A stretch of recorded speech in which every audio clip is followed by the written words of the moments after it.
What's going on, folks? No Cap Space is back. We're off the All-Star break. We're off the Olympic break. So naturally, we got to go find somebody who is getting back into the stretch run of the WNBA as well. Andrew Hobner, Shawnee Powell, and of course, Azura Stevens of the Thank you for joining us. Happy to have you with us. Thanks for having me. Of course. So, this is it doesn't happen often that, we get this Olympic break. The last time this happened for you guys, it was kind of wonky with COVID occurring. And, there's still all of these other things as we're getting back into the world. For you and your first WNBA cycle where you see this normally, what's 3 weeks off kind of like for you? Yeah, I mean, it's a long time, obviously, a long time just to not be in a practice environment and not have games. So it was nice to have a little break. I was injured, obviously, the first half of the season, so I didn't really play much.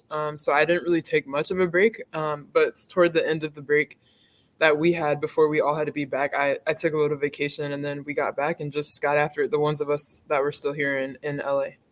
So from a mental standpoint, because so much of this is the fact that you're coming back from injury and getting into the swing of things, when I would imagine you're in play, you are, rehabbing, you're practicing, you're doing all the things that you need to do.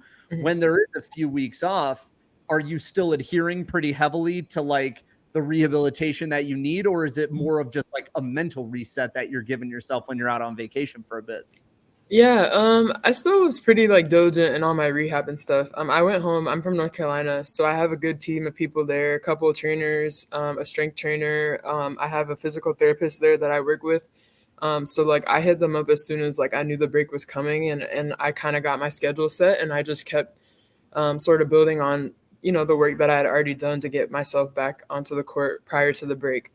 So it was still nice to be around my family. I have a little orange tabby cat, so like it was really nice to see him too, because he's like at home with my parents right now. But so mentally it was nice just to sort of be in the comfort of like the familiarity of my house and stuff. But physically I still kind of kept up with my same routine that I have out here in LA. So I kind of want to expand on that because I've been following you. I was a former Dallas Wings fan. Like a lot of people know that. Yeah. So I got in on the ground floor and, just watching you be able to develop and even, this season coming back from injury, you had like 24-16 against Seattle last month. Like, yeah, you put up a pretty nasty double. Like, what would you say has been kind of key to your development over these years? And like, how have you gotten to this point to where like, you're hooping even as you're getting back in the swing of things? Yeah, I mean, it's been a long journey. Obviously, I've had a few surgeries. So those have been some things that have been difficult, but also a really special part of my journey and just my growth as a player and a person. I've learned so much about myself in each and every one of those surgeries. And I really had to, I guess, like change my approach to the game, really take care of my body differently. And I mean, honestly, the earlier ones like approached the game a little bit more like a vet because I couldn't get as many reps as other people. I was working my way back into things and I was still a younger player, but I had to be more strategic. And then I think just the teams I've played on, like I've been able to play with like literally some of the best players that have ever played the game. And I'm really good friends with them. I pick their brain all the time. I still talk to like a lot of them still today and just bounce a lot of things off of them. So I think being able to learn from other people. I've been able to play for some amazing coaches, assistant coaches as well, and then just staying in the gym. Like I'm always trying to work on my game and be better. I love playing basketball. It's like my favorite thing to do. So when you love something, it's kind of really easy to spend a lot of time doing it. And, you're just always trying to learn and grow as a player. So it's been like a long journey, but a fun one. And I'm just trying to have fun with it and just keep getting better and better. So, okay, because that was going to be my next question. You played with Liz Cambage, Skylar Diggins on that Dallas team, and this is like 53-point Liz, and I know y'all were pretty cool. Yeah. Then you go and play with Candace Parker eventually in Chicago, win that title. So, like, being able to play with those two type of vets and what they've done for the league, like, what were you able to take from them, just being around them?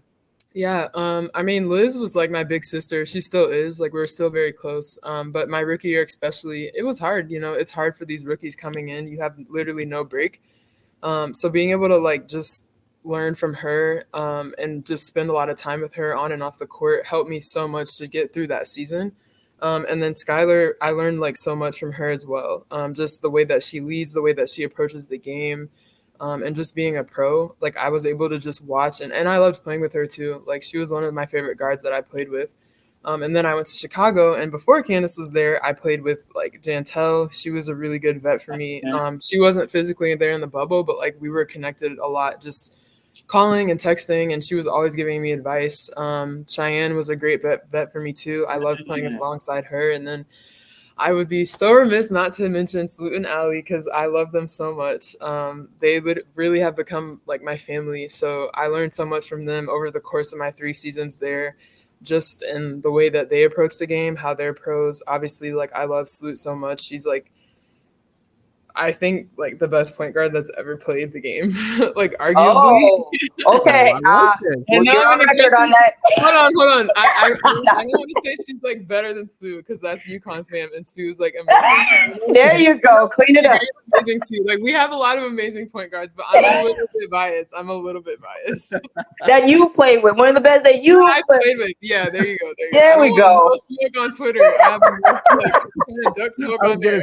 Yeah, the last thing we're gonna do is get you into the jaws of WNBA Twitter because this year's been it's crazy. It's crazy.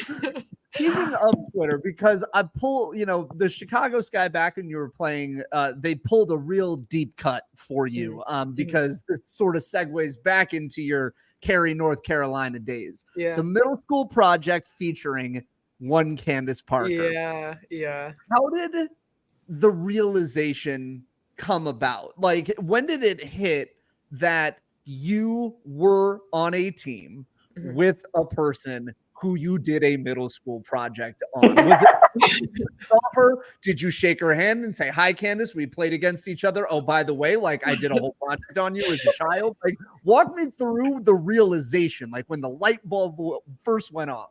Yeah. So, I mean, leading into free agency, like James told us, like, okay, Candace is interested in coming here. Like, I want you to talk to her and just like, if she has any questions, whatever. So I'm like, I mean, yeah, it's Candace. Like, okay, cool. But I was like nervous because I'm like, this is literally like a player that I loved watching growing up, So she called me a couple of times and we talked. So like, I wasn't really like starstruck once I got on the phone with her. I mean, anybody that knows Candace knows she's so down to earth. She's so like just such a cool person, and she's really easy to talk to and stuff. And then when we all got in market, like, I mean, it was sort of the same thing. It wasn't like oh my gosh, it's Candace. Cause I mean, I'd played against her a couple years. So that factor was maybe my rookie year a little bit. I was like, oh my gosh. But like by the time I was in Chicago and she came, it was like my 5th season, I think, or maybe 4th. I don't know.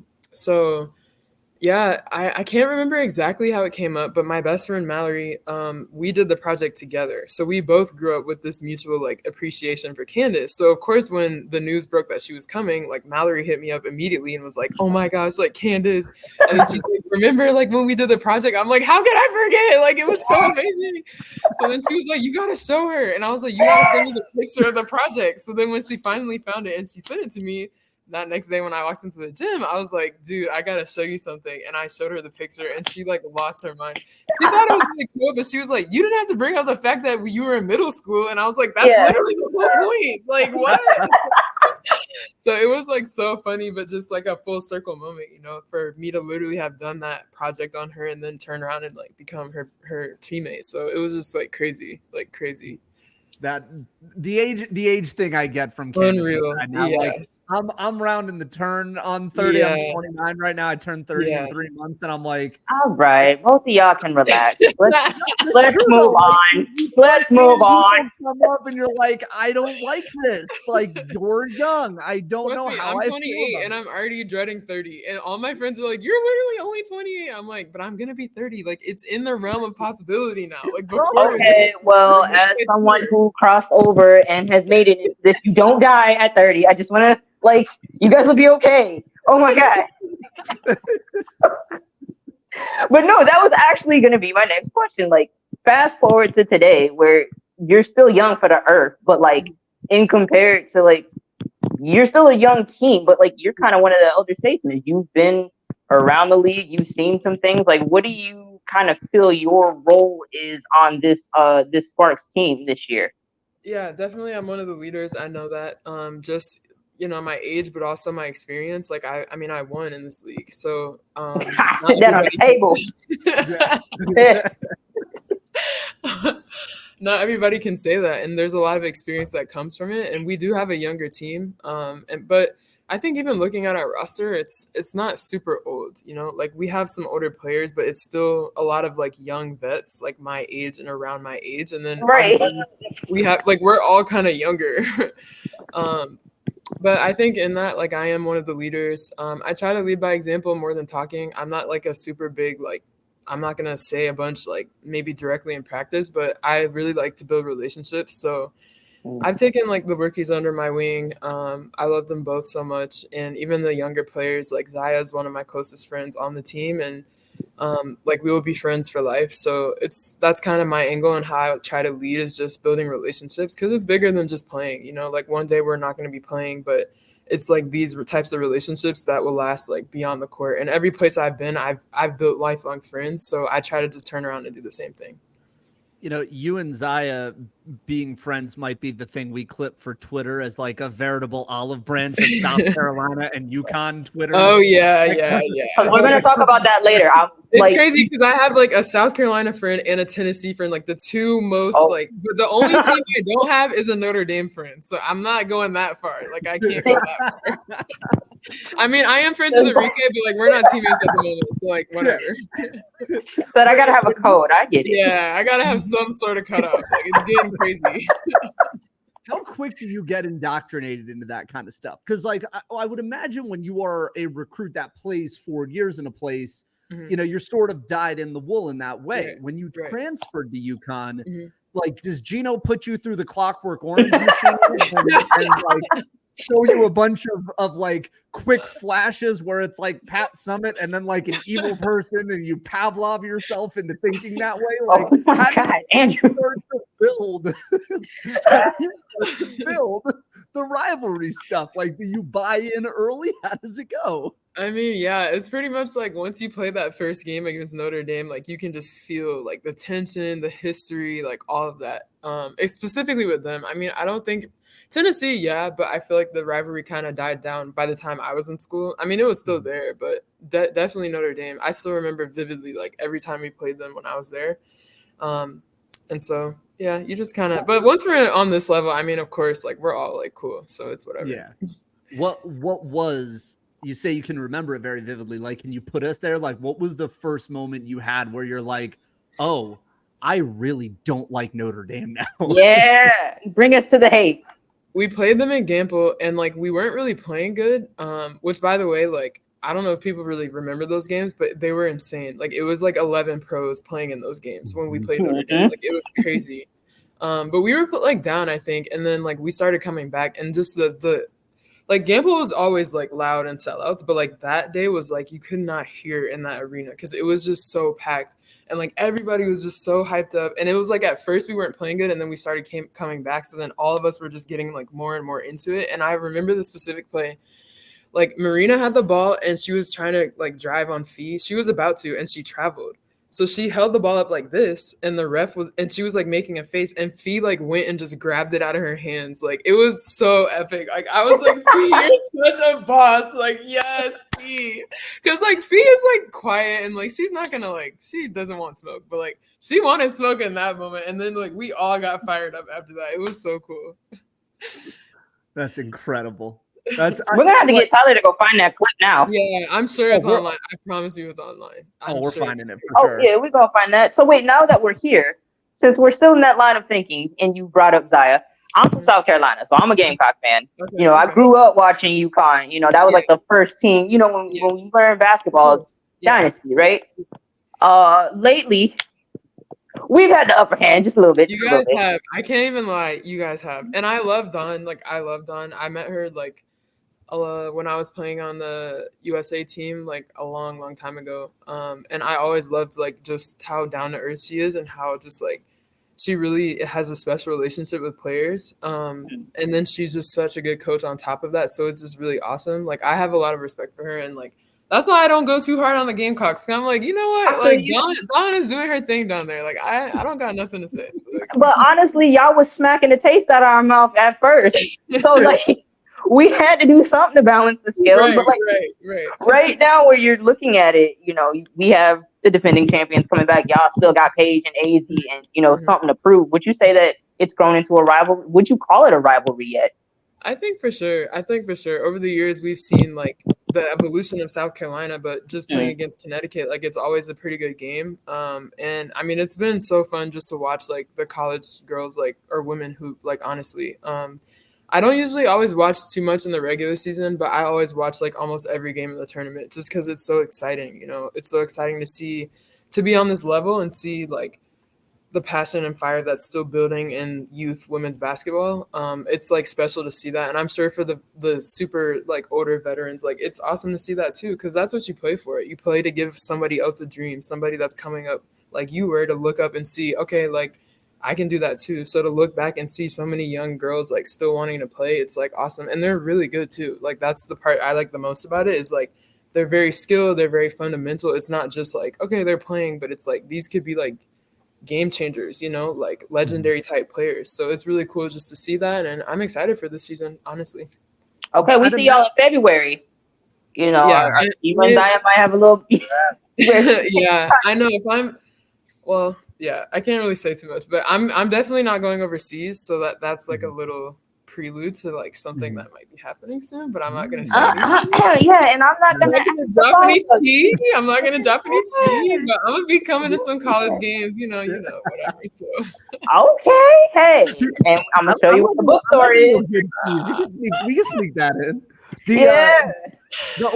I'm glad you mentioned the overseas thing, because like you're somebody that really you've been over there a lot, you've benefited from it a lot, and I think the big discussion, right, has been, especially in the wake of the Olympics, just how many good players are out in the world. I think there's kind of some weird stuff going on with how we're talking about France and like the prioritization and all that stuff with Gabby, because France's coach literally said, if you play in the W, you cannot play for us in the Olympics. I think that plays a bit of a role in the roster. But when it comes to looking at someone like Emma Miesemann or this 18-year-old girl that they got in France, Dominique Malonga, right now, who looks like Tony Parker called it, right? Like, is it interesting when you go over there and you see and are exposed to just how good the talent is, albeit a very different type of basketball, rocking with different rules? Yeah. I honestly love going overseas. So it's hard for me sometimes with different conversations that have been had in the past from the league and players about like, oh, it sucks going over there. Like I personally enjoyed going over there. I have a couple seasons that I didn't. There was some teams that weren't the best, but like the older I've gotten, I've learned how to adjust more to playing over there. And I always benefit from it, playing and getting confidence, just playing a European style. Like I really like the way that the game is played over there. And even just, the older I'm getting now, like GMs, different, even when I was in Chicago, but even here, like they ask me what players do I know. So being able to go over there and see different players or play with different players, I'm able to come back and share some of my experience of playing with this player, or like, let's give this girl a chance or something like that. But I think it was so awesome to see the Olympics, how competitive it was on both sides, but particularly the women's side. I think historically it hasn't been as competitive, but this year it was like the games were all really good. Nigeria did incredible, and I know they lost a ton of players, so to see them still be able to rally was like really, really cool. Australia did really good. Belgium, I loved watching them. I'm really close with Julie Alamon. I'm really close with Emma, so like I was cheering for them. And I know everybody on Twitter knows that Gabby is like my sister. So I was watching all of France's games. Literally doesn't matter what time it was. I was tuned in. And I was so sad that they lost in the end. Of course, I'm USA, but like she played incredible. And it was just awesome to just see her thrive on that type of stage. Like I know I've always been a believer and have known that she's capable of that. But just for me to be able to watch that and everybody else just in her home country with her family there, like it was really special just to witness that. So I think it's awesome, just the talent that's over there, and hopefully we can get more of those players here in the W with the expansion and everything coming up. I think it's cool because, sorry, Sean, I think it's cool just because like, although Gabby is an American competing for France, like we see that for numerous other countries, other sports. I mean, Becky Hammond played for Russia. You know what I mean? Like, it exists. But I do think it's cool because as an American abroad, you do raise the profile of the sport by extension, whether that's you playing abroad or Gabby playing internationally for France. I do have one international player I want to ask about, though. You never played with her, but played against her. She is one of my favorite players of all time. It's like a hoop heads no thing. And I'm always curious, how good would Alina Yagapova be if she played in the WNBA? She'd be insane. Like, I know teams want her to come over here. I don't know, like, why she hasn't, but, like, she would be incredible. She's like LeBron in, like, a female's body. It's crazy. Like, she's so strong. She can literally do everything. She's fast. Like, she can shoot. I mean, just, like, a pro's pro. Like, she's so good. So maybe she'll come eventually. I don't know how old she is, but, I mean, she's insane. She's incredible. She's always been, like, I want to watch you play. Yeah. She wears, it would be cool to see her playing over here. Well, she wears like the long TJ Ford shorts too. Yeah, the old school shorts. She is a hooper's hooper. I love. No, that was hilarious because first of all, as much as Twitter has been toxic, like I get on there to laugh and I always get entertainment, like every time. That's why I keep going back. Like I can't stop. So when they were posting pictures of the Olympic team, they were like, "What is going on?" Like Diana has on like booty shorts. I was like, "You guys are so crazy!" Like, oh my god.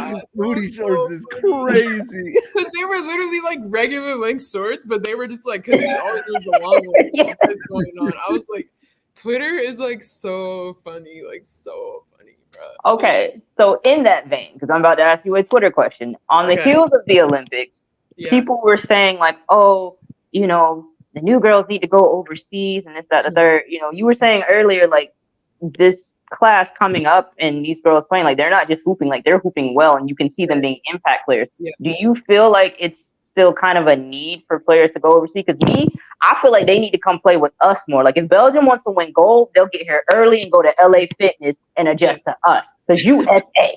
But like, do you think, you know, the new girls, do you think that is as much a requirement now to kind of stick in the league as it was in years past? Not really. I mean, because like we've seen examples of players like Skylar, Elena, Deladon, like these type of players didn't necessarily go overseas. I don't think ever, and they were able to thrive and be some of the best players still in the league. So I don't think it's necessarily a requirement. I just think it's like,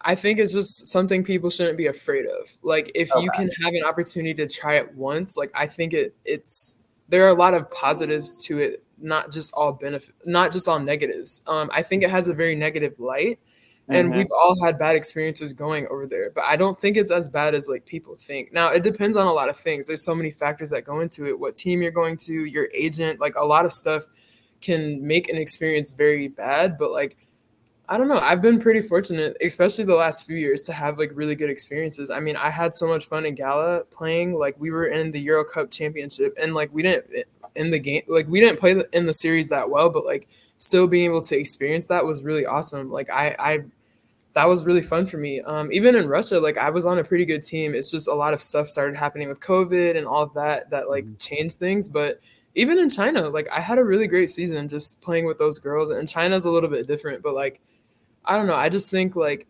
and I also think maybe going a little bit when you're older is maybe better sometimes. When you're young, it's really tough. It's really, really hard. These girls don't get a break. So maybe not going initially your rookie year, but like, I don't know, year 3 or year 4, if you can go somewhere, maybe you don't even go for the whole season. You might go for a couple of months and just try it out and just see, you know, even just for personal development, because when you're over there, like you have to really work on your game for yourself. You don't necessarily have a lot of resources, and so you have to get creative and you have to really make sure that you're continuing to grow and develop. And sometimes that can be good for young players to learn because, I don't know, like that's being a pro, is like making sure that you're prepared for any moment and opportunity that comes your way. And sometimes you don't necessarily have somebody telling you, oh, you need to do this, you need to do that. You just got to figure it out on your own.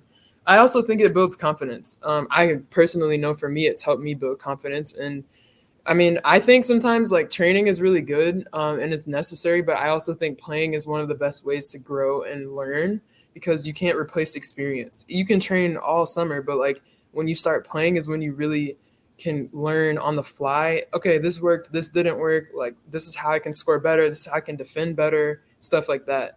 So I think there's a lot of positives, but it's more can depend on each player and sort of what they're looking to achieve and, you know, what they're able to handle. So the cool thing about European basketball is, you know, you see the videos, right, of fans, because Turkish basketball, especially Galatasaray and Fenerbahce, that rivalry, it hits so different. Like they're doing pyro in an arena with a roof. You know what I mean? Like, they're crazy. They look like hell in there. They are different over there. Do you ever wish that some of that would come over here instead of like our generic like defense? Stop, time. Honestly, yeah. Doing the wave. Honestly, yeah. Like it was fun. I think we played against a Wax team. Venezia, I think the name of them was. And their fans were like so crazy. I was like clapping back at their fans during the game, and I never do that. You guys see me playing. Like I was like shushing them. I was telling them, let me hear it. Like I was in my bag during that game. And it was like fun. Like it was like, okay, like I'm probably never gonna do that again, but it was fun. It was great. Get this out of my system. Like a nice little bucket list for you. All right, look. So when I bring fire to a kids camp, sports camp, I'm gonna tell them you said do it. You wanted more atmosphere.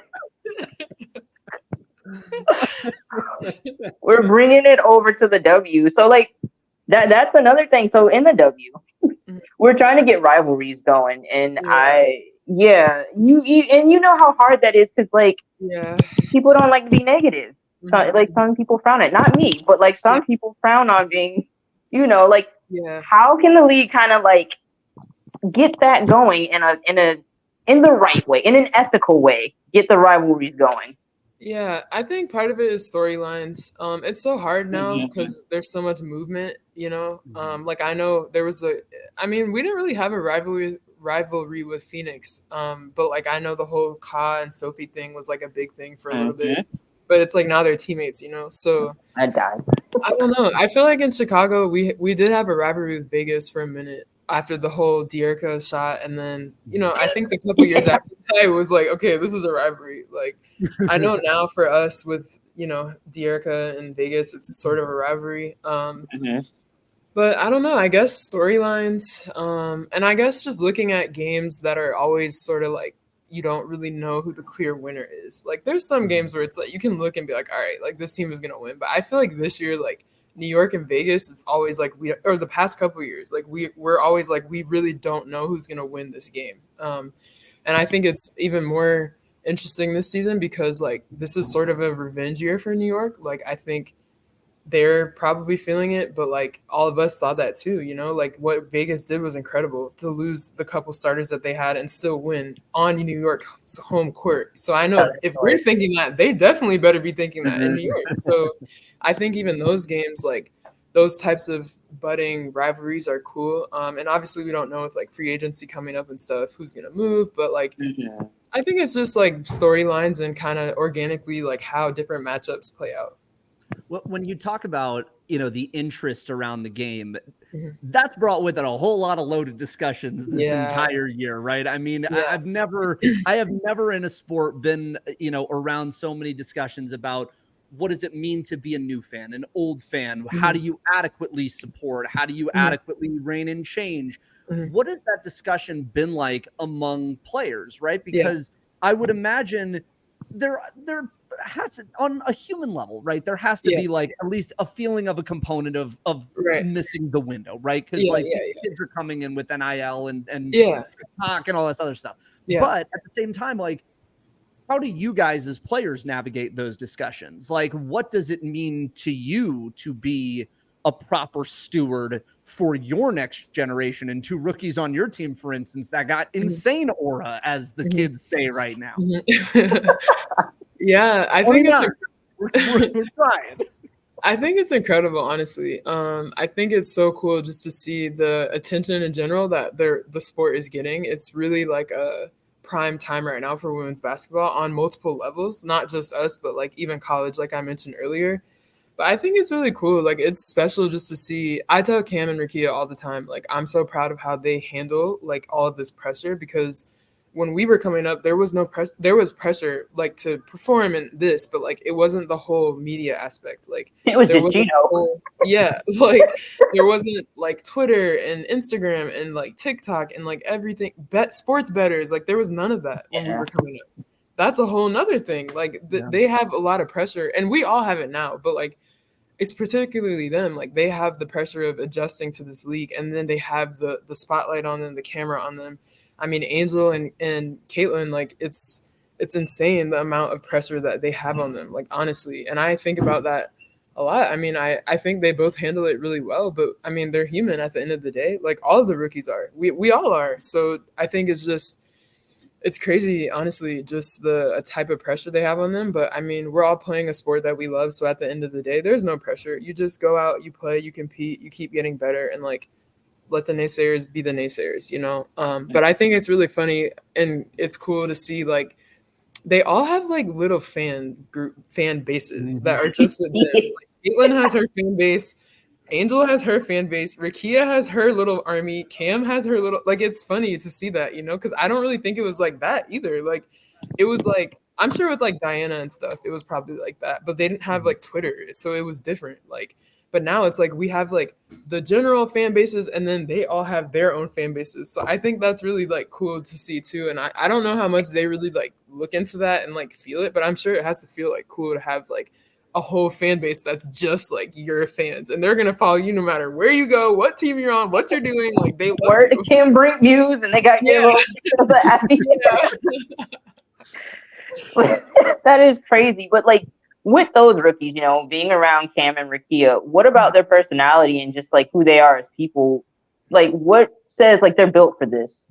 Yeah. I think how calm they are. I told both of them like they're very like veteran like in their demeanors. Rakia is literally like a vet to me. Like I don't really look at her as a rookie. I mean, sometimes when she does stuff, I'm like, okay, that was like a rookie thing, but like for the most part, yeah, I'm like, all right, you get a pass on that one. Yeah. Like, but like I don't really say that too much around her, you know. Like I love playing with her.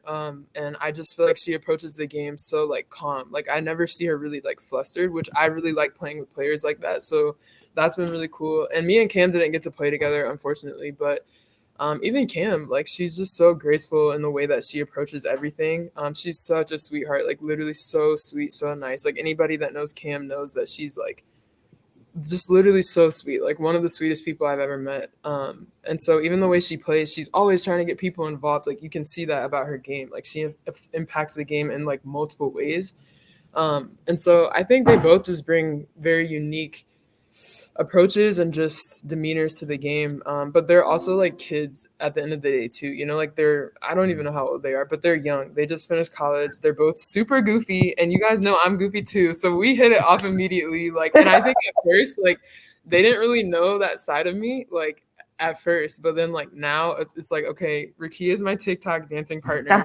Me and Kid have so many TikTok innuendos. Like it's just so funny. It's so funny. Because literally like the other day, Rakia was like, wait, how old are you? And I was like 20. Dang, you're old. I'm like, girl, like I'm right. I know every TikTok dance, you know. I'm not that old. Like like these hips still work. Right. Oh my gosh. It really showed me like, dang, I'm getting older because she thinks I'm old. Like oh my gosh. It comes for us all. I had interns in my office this entire summer, and it's weird to be like in that place where you're looking at a kid and you're like, I'm 7 years older than you. Yeah, it's so weird. Yeah, 7. Strange thing. So a couple more for you before we let you go. We really do appreciate you being so generous. Yeah, I've enjoyed it a lot. You know, having a lot of fun. Yeah. So the one thing for me going all the way back to North Carolina, what is the order at Samo Damos? I think like if you come for the first time, you have to get the shrimp because it's like our staple. We've had it from the beginning. Now my dad changed it up. At first we had like a flat top, so the steak was more like seared, and then he would put it over the grits. But now we have a fryer, so it's fried shrimp. And you can still get the grits, or you can get French fries. I personally think if you come for the first time, you got to get the grits, because it's just like, that's been a staple from the beginning. You got to get the fried shrimp with some grits, and he puts a little cheese on it and some hot sauce. Oh my gosh, it's so good. It's literally so good. It's not healthy, but it's really good.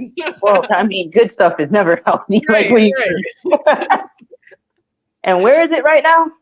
It's in Raleigh, North Carolina, but he moves around. Like, my dad's the chef, and my sister and my mom, like, they help on it sometimes, but he moves all around the Raleigh, Cary, Durham area. He's gone to, like, Fayetteville, like, around just North Carolina in general.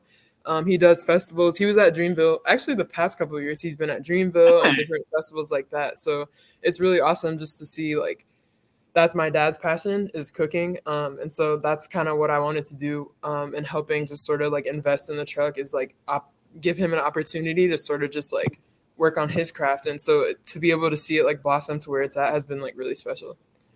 You know, that might have to be a road trip real quick. Yes. Yeah. I'll get back to you.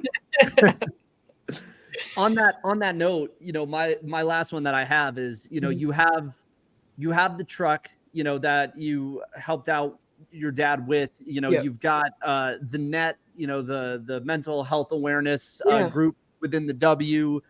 You've learned so much just through the trials and tribulations of injury and just kind of being in this league.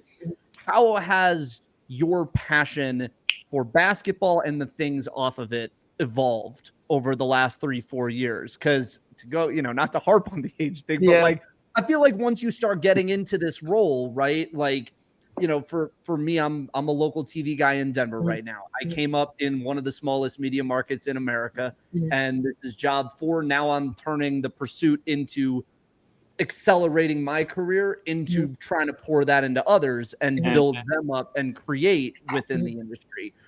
How is your evolution occurred where now you're at that spot? You know, you are the veteran, you are the one who's making good money and no longer having to grind out for these things, and you can decide to help out others with their passion. Right. Yeah, I think beginning my career off, like, it was sort of like, okay, what are my passions, what do I want to do outside of playing? But you didn't really think about it much because you're just playing all the time, you know. But I think being injured, it kind of forced me to look at, okay, what are some other things that I want to do? What are some other like passions that I have? And definitely food. Like, I've grown up around food my whole life, just my dad being a chef. I tasted like literally everything growing up. So I just naturally have a knack for like good food and like all of that. So that's definitely something that, you know, I like to say as a part of my brand. But mental health is really big. I've literally had a sports psychologist since I was like a freshman at college at Duke, and had it throughout my entire career. And it's really helped me just to remember that like life is not like life is bigger than just the little moment that you're in, but it's also all about the moment that you're in. It's like balancing out like those two things. And so I'm a psychology major. So like, I think when I'm done playing, like, I want to be around the sport. I want to own a team to some extent, like whether it's overseas or here, or like, I don't know if it's like a minority owner, like, but I also want to do something with like psychology, whether it's being like a sports psych or like something, coaching maybe. Like, I'm still figuring that out, but just, I love people. Like, I love connecting with people. I love like hearing different people's stories. And I've been fortunate enough to be able to like have those experiences simultaneously while I'm playing here with, in the WNBA. So I think just, yeah, I mean, I'm now at the part where, okay, like I might have conversations with like a Rakia or a Zaya about like what they want to do outside of playing, and just sort of get them to think about it too, just because I've had those experiences myself. But yeah, it's cool to finally like sort of know some of like what your passions are and kind of have opportunities to be able to like act on them and expand them. I think we should end there before she figures out we're unhinged. Come on, Andrew. I was going to say, the self-actualization is a hell of a thing. The fact that you are such like a food, like you love food. Now I know how Gino got you. He took good Italian restaurants in Connecticut. Yeah, his restaurant literally was built when we were up there, and we had team dinners there multiple times. Yep. Probably when you graduated, you pulled out a $7,000 bottle of wine from his cellar. Oh yeah, he loves his wine. Azura, It's so funny. It's so funny much. because like everybody's always like, what is he like? Like, is he crazy? I'm like, no, he's literally not crazy. Like, he's literally so down to earth. Like, he just built a dynasty. He like demands the best, but he's so chill and so cool. Like, he's not crazy. I promise you. Like, okay, so there's no difference between like the older kids and like, oh, the new kids get fun grandpa. We got Gino. yeah. I mean, I do think that he's a little like I feel like he's had to change. I don't want to say his approach because he still gets the best out of them.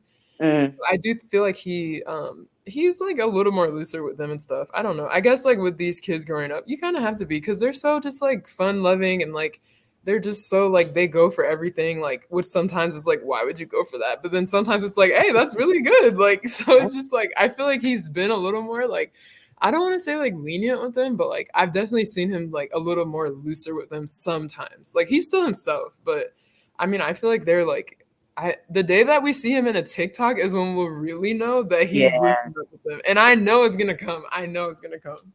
Okay, so last question before we let you go for real. We will sit here and ask stories all day.